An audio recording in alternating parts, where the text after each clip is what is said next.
All right, thank you, Dr. Adler. And I would like to thank Dr. Watson for a very powerful presentation. As I said yesterday when we were practicing with him, it was really, really powerful, and address the concept of oneness from biological and historical and culture, scientific, all social, all different aspects to show that we are indeed one. Okay, so I also thank Dr. Adler for his response. That definitely give me hope. It's up to us what kind of world we want to create and how can we live together in harmony. All right, so we do have received a lot of questions, and I guess we can just pick, Dr. Watson and Dr. Adler, you can pick any questions you want to respond the most. I think a lot of questions being repeated. It's the dichotomy between us versus them, because, what does it mean to be one? Does it mean that we're going to lose our own identity? Does it mean we're going to lose all the differences or become all the same? And how can we become one and still maintaining our own differentiated and unique identity? I guess that's one of the questions being repeatedly asked. Maybe you can, both of you can respond to that question first, and then you can see what other questions you want to respond. Would that be good? Yes, go ahead. Sure, absolutely, absolutely. Yeah, because that's a question seeming to many people very interested in. Yeah. You want to go first, Anthony? Sure. And so this is the idea concerning the I mean, if you can just pose the question again, the very first one that you want us to address, because there were a number that you read here. It's number 1 and 2, I think. Probably number 1 and 2. Okay, because I can't see it on the screen. I can't see number 1 either, but I can see number 2, which seem to reflect the same idea. Oh. It's the idea, how do you attain world citizenship identity and still maintain your loyalty to your national identity or ethnic culture? And, absolutely. So yeah. Okay, so what we're talking about here is a unity in diversity versus a unity in sameness, right? And so when we talk about oneness, we're not. It's the diversity of the human family that brings that gives its flavor, that provides the uniqueness and it contributes to the beauty of who we are as a body politic. And so by no means does it require us to disregard our own histories, right? Because all of those constitute who we are, right? Our cultures, our language, our ways of knowing. All of these things are all contributors to the beauty of who we are as a people. And I often use the analogy of a symphony, of an orchestra, right? As we look at an orchestra, we see all of these diverse instruments, right? You have you might have your woodwind instruments, you have your percussion instruments, you have all of these instruments all coming in unique forms and shapes and sounds, right? And all of these unique instruments, they may at some points be in sections as they prepare, for their role within the entire symphony orchestra. But when they come together as an orchestra, all of them come with a unique sound and a unique contribution that ultimately contributes to the beauty of the music that we hear. And so when we look at humanity and we look at the various groups and peoples across our world, we have to think about it in that same way. And so we're not talking about a unity in sameness. We're talking about individuals owning and having a strong sense of their own cultural identity, but in the context of a member of the entire human race. I think there are 2 points I would add. One is that the interest of the part is always subsumed inside the interest of the whole. If you talk about your health of your eyes, you cannot ignore the health of your body. So if you're not in good health in the rest of your body, it doesn't matter how much you focus on your eyes, you could still die even. So I think you have to realize we cannot neglect the entity as a whole. If we want to think about humanity as an entity as a whole, then we have to think about that our individual nationalistic or ethnic interests are inside of that and supported by whatever we can do to ensure the survivability and wholeness, or great harmony, as Confucius says, of the whole. So the other thing is that we don't lose anything in doing this. If you think about how a person grows up, they don't become a different person when they lose their youth and become an adult. If you go to high school and college, you don't lose the benefits of your identity with your elementary school or your basic education. So all of these things are nested inside each other. It's like a system within a system. And so you have to start thinking in wholes as much as possible in order to see the network of interrelationships. You can't really say, what about this or that, like my national reality or my community interest, without realizing it's already inside this greater set of interrelationships and connectedness. Somebody else's microphone is on, I think. Okay. All right. I think I basically understand both of you are making the point that they are actually not conflicting with each other. You know, being different, being diverse is actually good as a whole, as a together, that becomes their unity. All right. And also, you know, your identity, you can still maintain your identity, but together that you are just different parts of the world. And as a one world, we are still oneness. So this way they are not like conflicting with each other. I think another, yes, go ahead. I'm sorry. The other thing we have to remember is that we have to, when we think about the interest of the whole and what serves everybody, sometimes you do have to make compromises for your own individual interest. Right. And that's what consultation is about. We have to learn to communicate and cooperate in a way so we can discover what we all can agree is in everyone's interest. Okay, so basically you're talking about, okay, you cannot just be yourself and do whatever you want. So as a community, we have to negotiate and consulting with each other. How can we work together in harmony? Is that right? Okay.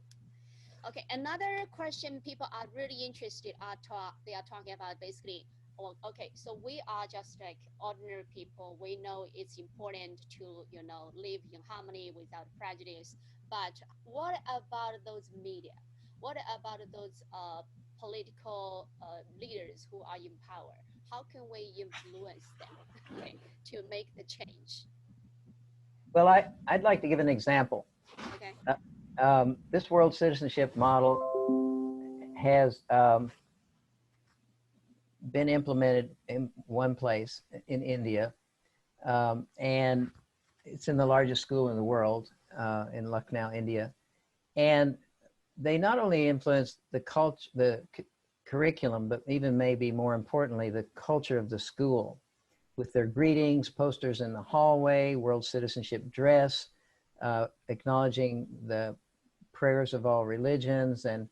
And these children have formed such an identity as a world citizen, or maybe even as a person from India, that they stopped a civil war in India. They marched in the streets when the Hindus and Sikhs were burning each other's temples down. And they marched in the streets with these posters of oneness. And they got the UNESCO Peace Prize in 2002. It was the first one.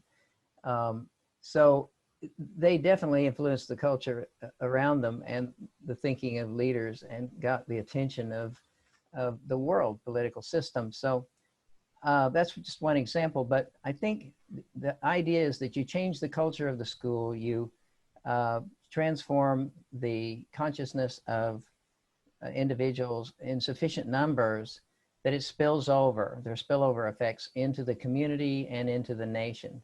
And then once, I see it as a bottom up or grassroots kind of thing, but it has to be widespread. of course, there will be some leaders who will understand and see the need for this, and it could be implemented in a formal way politically inside national school systems. There was an effort actually to do something similar in a way back in the 70s, I think it was, in the United States, to create a social studies curriculum of the study of man, which was a universal look at humanity. And it was actually shot down because of so much interest in national identity.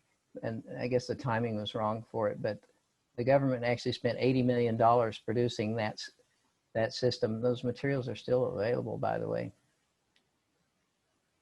Sounds like you're talking about it for change to happen. We don't have to have real power, like the political power, right? We can just start something small, and also we can start something as like a local, even just a school, change the culture, and then little by little we can make social change. But I think we have to do it everywhere.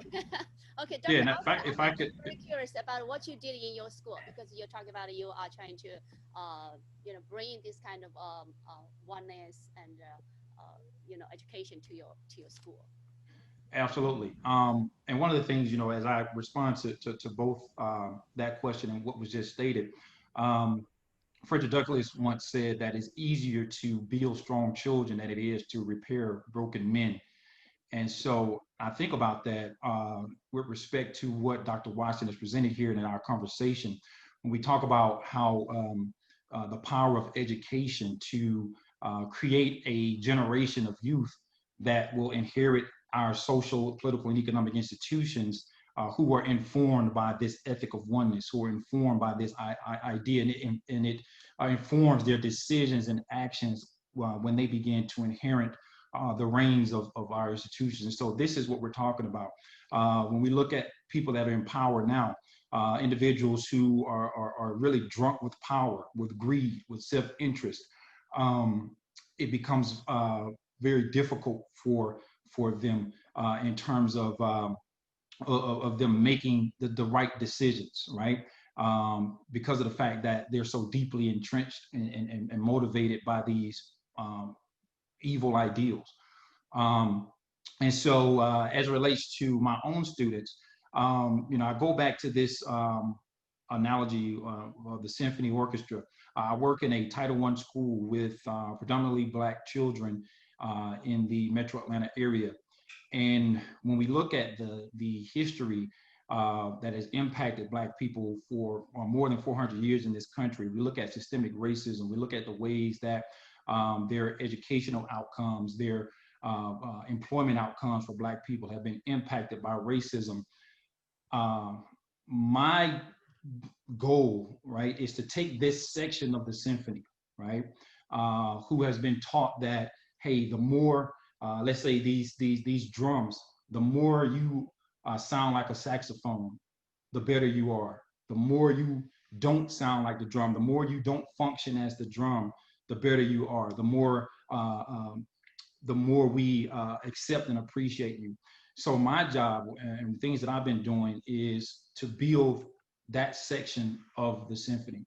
And so I work a lot in helping African-American students to understand and have a positive sense of their cultural identity, to break away from some of the narratives that construct how Blackness has been seen and has been internalized by some of my students. And so is that work that I engage in terms of preparing them to see themselves as members, first of all, as human beings and as members of and contributors to the world of humanity.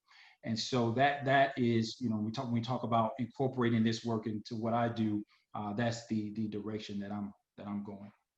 Sounds like you're in your school, you're helping the students to know who they are, what they are really, good at, what their potentials, and also help them make a connection to the world.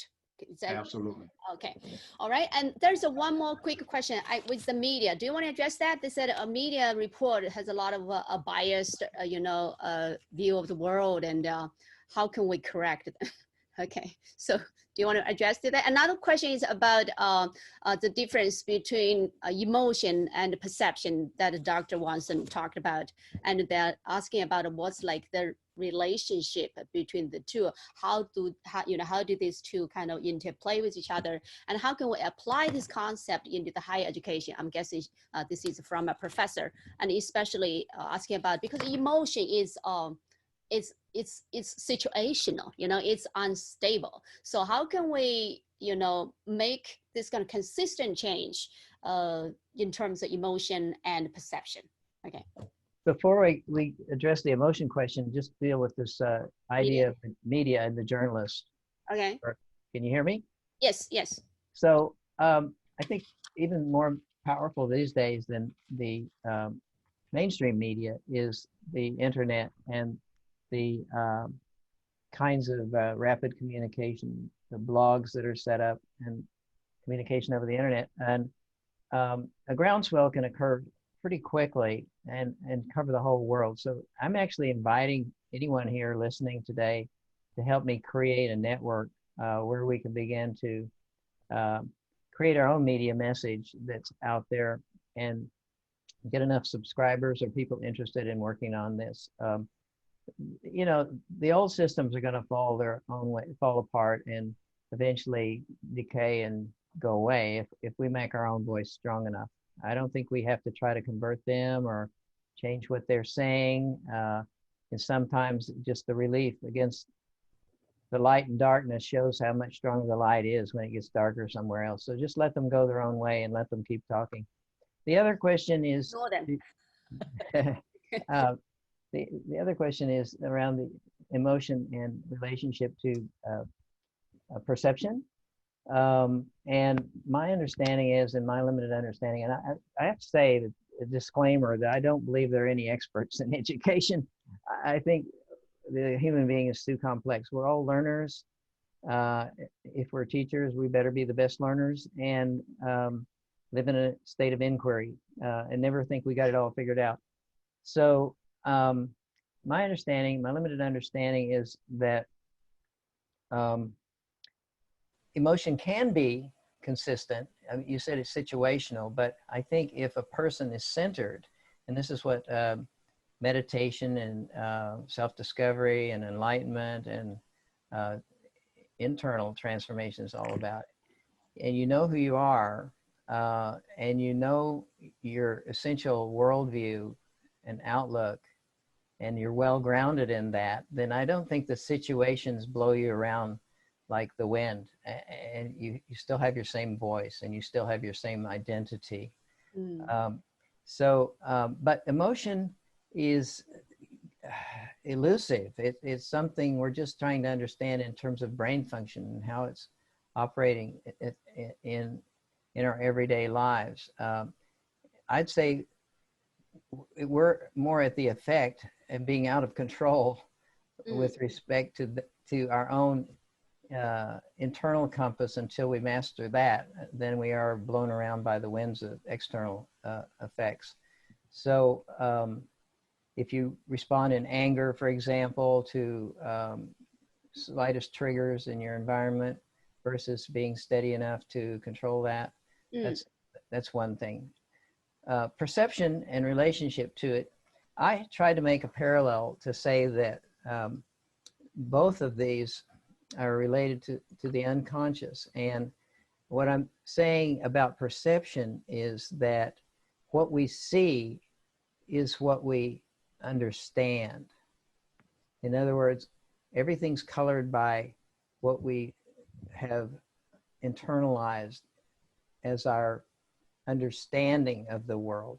So if we see a person of a different color, a different religion, we look at them with a stereotype or a set of associations that are interpretations from our own past, what we've been told, even really not well-reasoned opinions of others, and even false information. If we're not able to scrutinize, like Edward T. Hall suggests, that we have to really carefully scrutinize our culture to make sure these messages are based in reality. And culture hasn't kept up with what we know about the oneness of humanity. We're still living in that old paradigm in our culture.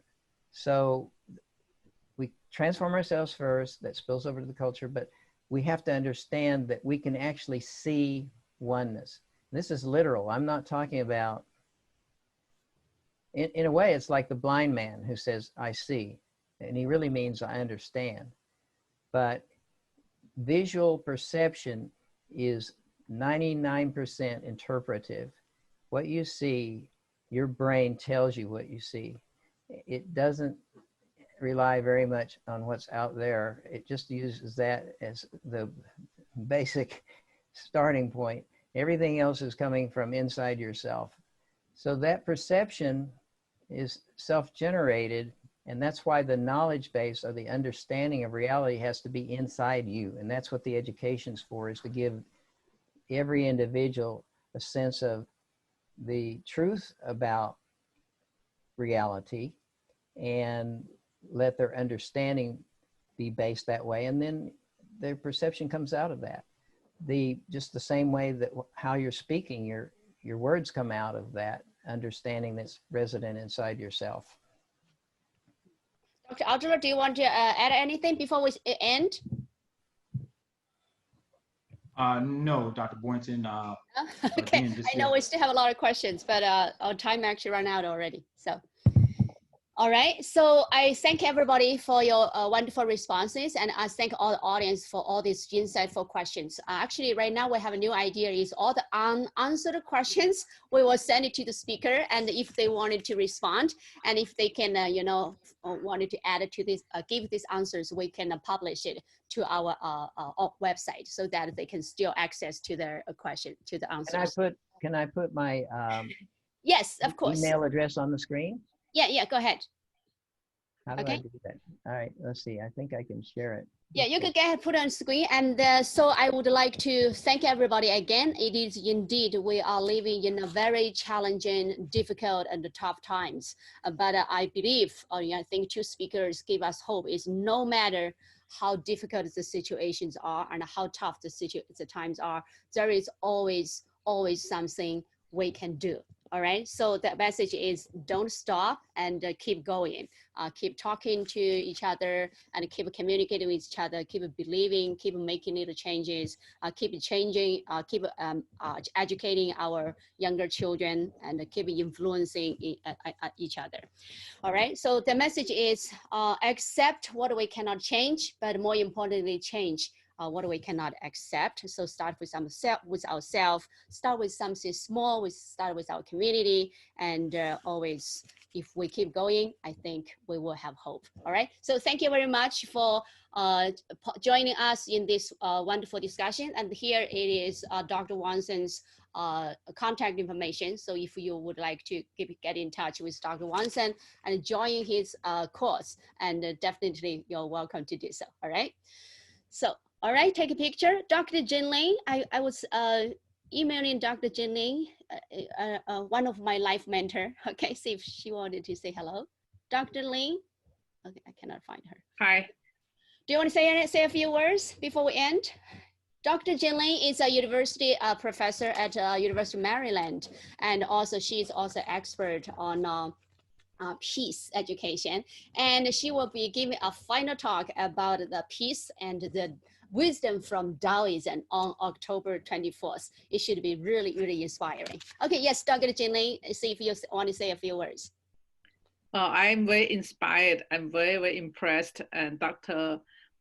Watson and Dr. Adler both have such big mind, big heart, really challenge us as educators to go beyond the current limits and really to work for oneness, right? I think that both speakers so eloquently, enlighten us about oneness, and what is the individuality, and the unity that in our genes, in our DNA, in our connection with nature, in our history.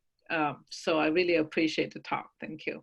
Thank you. We look forward to your talk on October 24th. Okay.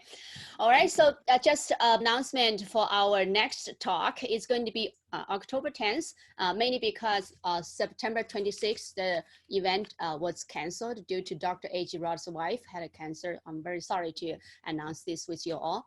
So October 10th is Dr. Gerald Postiganil from University of Hong Kong will give a talk on a very important topic, Sino-China relationship. I think this is the topic we are really all concerning about this right now. So he will be talking about the US-China relationship from the role of universities in a new era. Okay, so stay tuned. It's going to be exactly the same time and on October 10th. And we only have 2 more forums left. So on October 10th is going to be the one about Sino-American relationship, and then October 24th will be Dr. Janine about the world peace, peaceful wisdom from Taoism to the world culture. And we're also thinking about having a closing ceremony before Thanksgiving. It's going to be November 21st.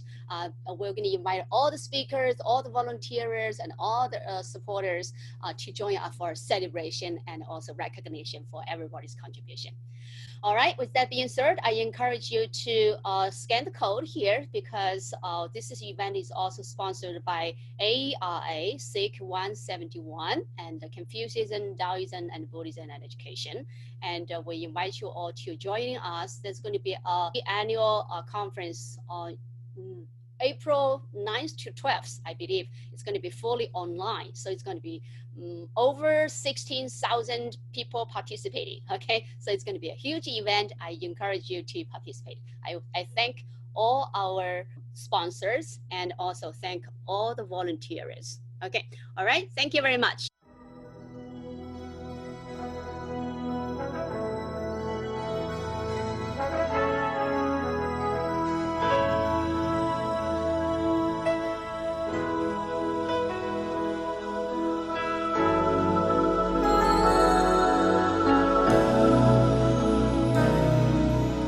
我们都是地球村里的村民，我们是教育创新的先锋，我们咫尺千里，豪气万丈啊，有爱滋润干渴的心盆。我们虽然来自世界的各地，我们却怀着同一个梦想。我们携手共进，鹏程远征，我们用爱的力量改变世界。